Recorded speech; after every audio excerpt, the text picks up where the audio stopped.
Viewers, ini dia episode perdana di Untold Stories di Elisa Widya Channel yang akan mengupas tuntas mengenai kisah-kisah aneh atau janggal langsung dari para saksi yang pernah mengalami kejadian melihat sesuatu yang tak kasat mata. Ini dia episode perdana di Untold Stories bersama Elisa Widya. Dan untuk episode perdana ini saya sudah bersama dengan seseorang yang profesinya begitu lekat dengan sesuatu yang bisa dikatakan mencekam Viewers atau lekat dengan jaga malam. Langsung kita sapa narasumber kita yang spesial hadir malam hari ini. Selamat malam Pak, terima kasih sudah menyempatkan waktunya. Boleh silakan perkenalkan diri ke Viewers. Selamat malam kawan-kawan, nama saya Ahmad Junaidi, biasa dipanggil Pak Jun. Saya kerja di salah satu perumahan menengah ke atas. Nah, di sini banyak sekali kisah-kisah janggal untuk kita paparkan di malam hari ini sesuai dengan shift malam.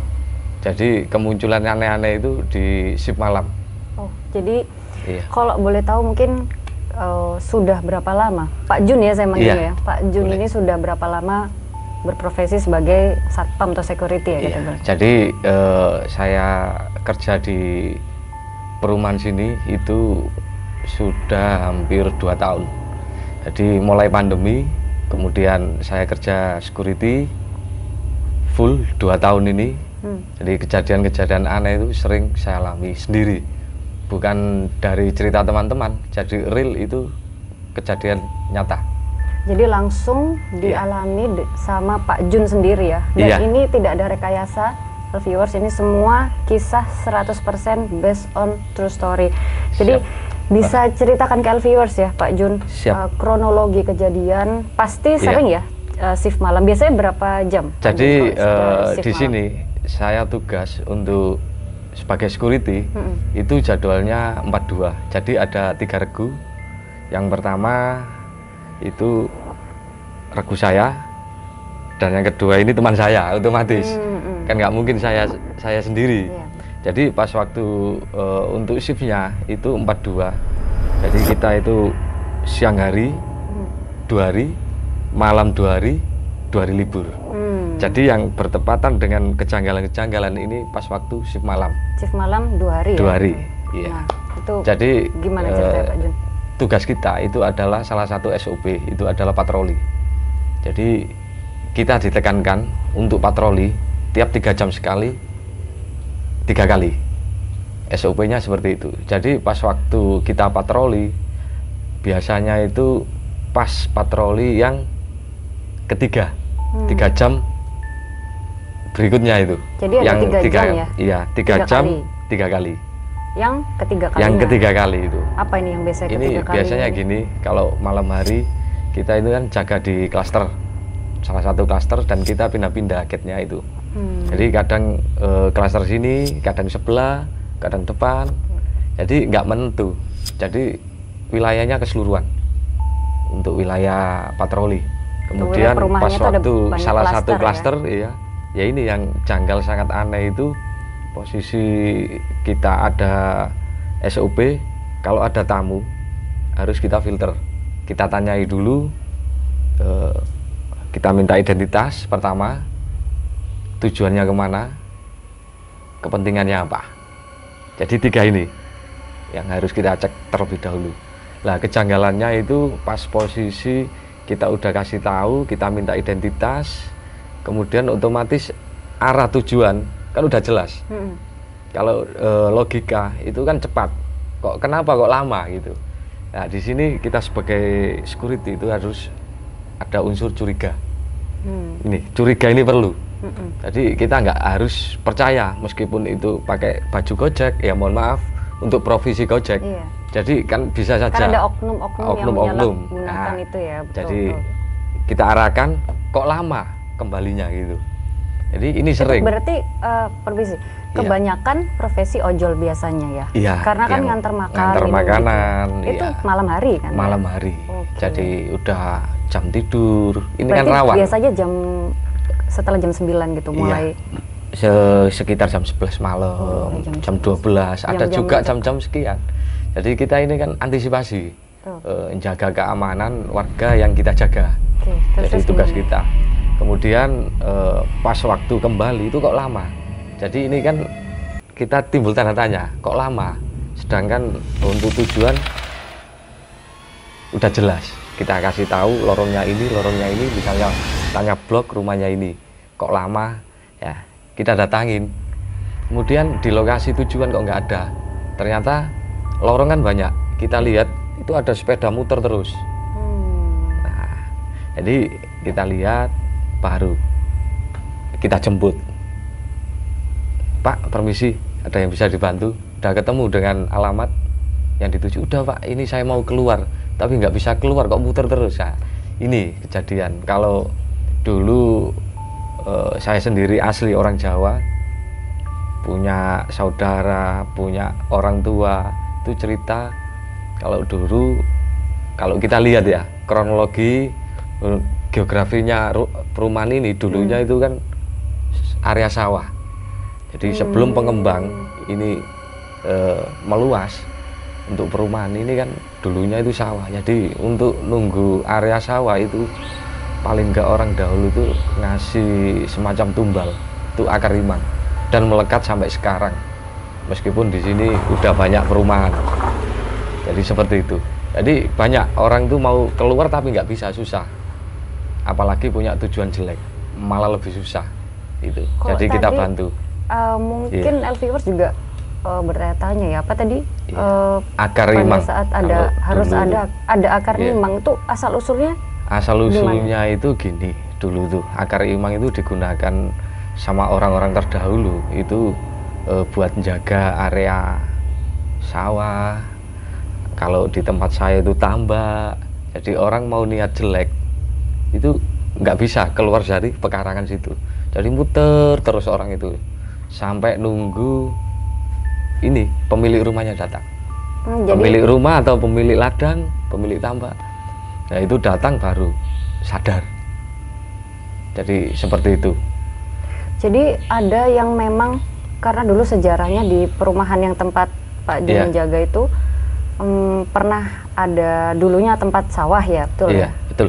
Ini terus dulu sekarang sudah dibangun perumahan, tetapi karena asal usulnya dulu masih ada akar mimang itu ya, betul ya?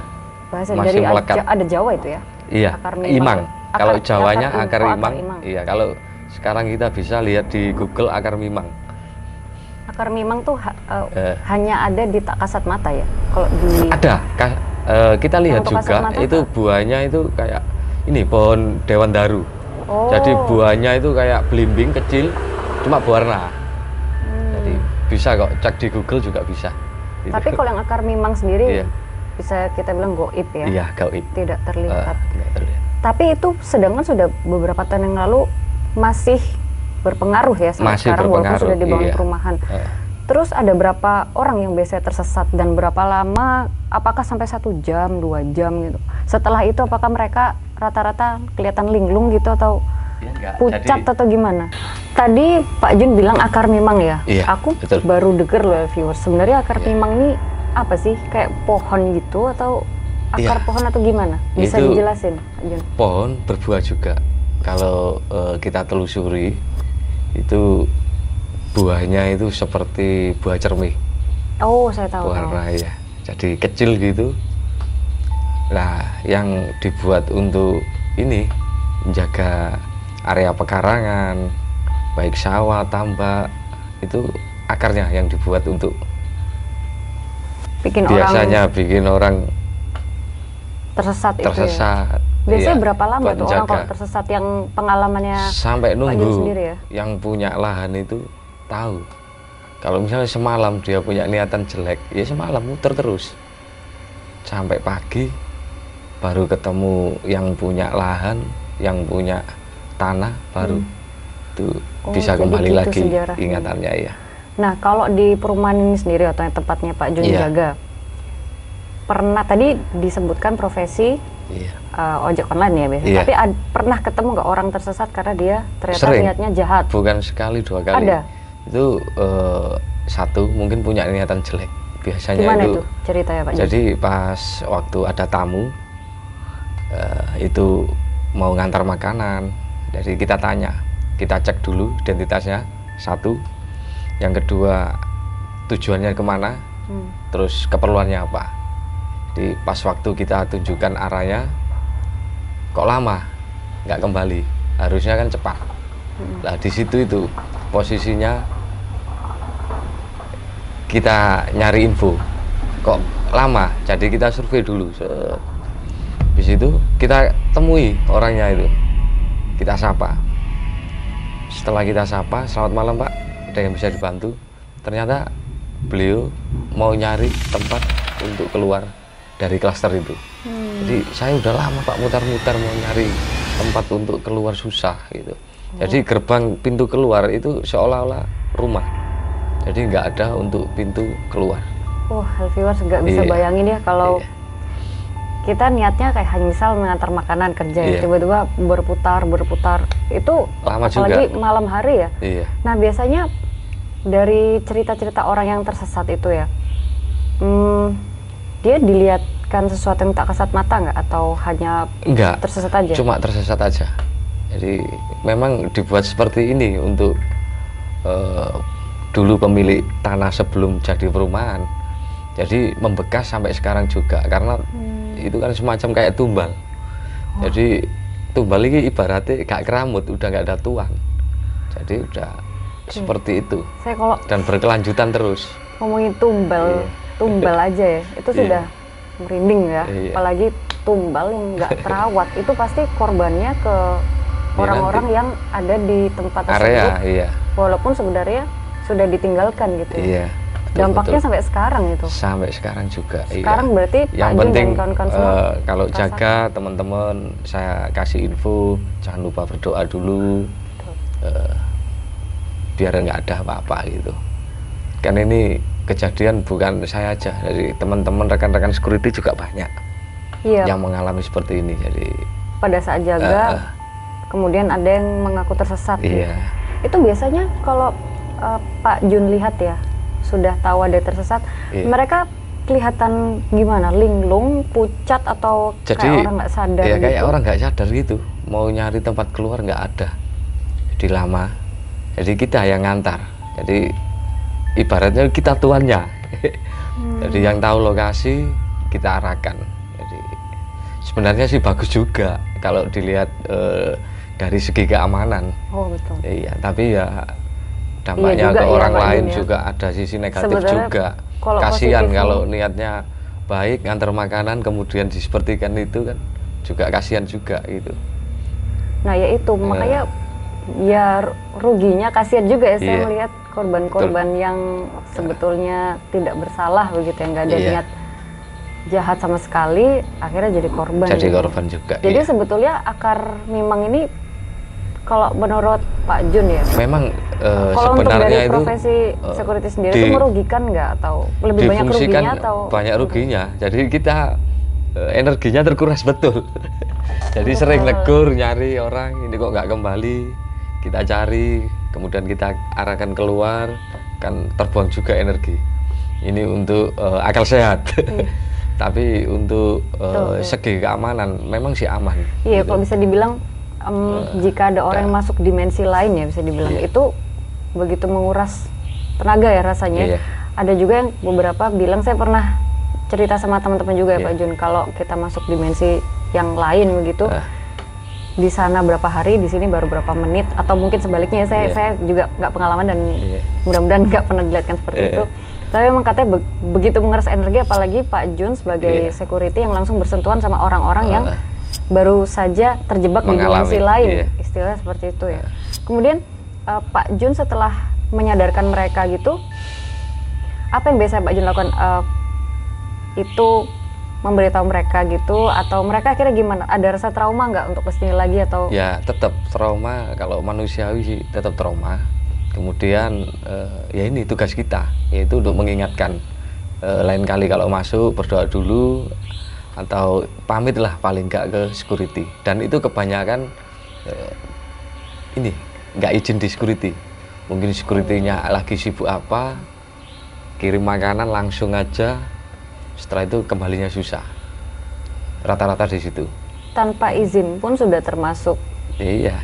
Kalau dalam akar memang udah termasuk ini, Iya, nggak bagian. kulo nuwun istilahnya Iya, kalau dalam betul. bahasa Jawa. Permisi. Tapi lebih banyak nggak enaknya karena menguras energi juga. Iya, Biasanya kalau juga. dalam satu malam ya Pak Jun, ada berapa kejadian yang terjebak di akar memang kalau yang masuk itu jalan dalam- buntu lah istilahnya. Iya, Ha. kemarin itu pas waktu saya jaga itu hampir 2 orang itu yang saya temui. Kemarin dari Jadi hari ini tuh pakai berapa hari mobil. yang lalu?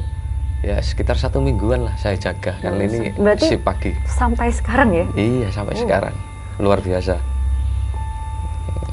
Jadi kejadian terus sampai sekarang pun masih sama ya, maksudnya tidak ada yang berkurang sama sekali. Iya masih. Kalau misalnya selain kejadian akar mimang, mungkin bisa di-share sedikit ke viewers, ada cerita-cerita lain nggak yang mungkin berkaitan sama dimensi lain atau yang nggak kasat mata gitu? Kalau ini pernah juga pas waktu jadi tugas kita itu kan patroli sekalian foto tiap lorong. Jadi kita itu tugasnya di SOP 3 jam sekali itu foto tiap lorong itu kita foto semua, kita laporkan. Nah di situ pernah itu ada salah satu rumah belum berpenghuni tapi rumah itu udah laku. Pas kebetulan lokasinya di ujung sebelah ujung. Jadi kalau klaster biasanya di ujung, oke. Iya, Kita udah ujung bayangin rumah ya. paling ujung timur itu pernah. Jadi pas waktu kita patroli mutar gitu, di rumah itu betul kosong belum ditempati. Itu kayak ada api, lup gitu kayak. Di dalam rumahnya? Dalam rumah, apinya itu luar biasa, lup gitu. Setelah Besar saya dekati, atau kayak seukuran apa kira-kira? besar, agak besar sih. Semanusia ini atau Enggak terlalu besar juga. kayak api kompor, api unggun api atau apa? unggun gitu lah. Oh. Cuma sekali aja lap dilihat udah nggak ada.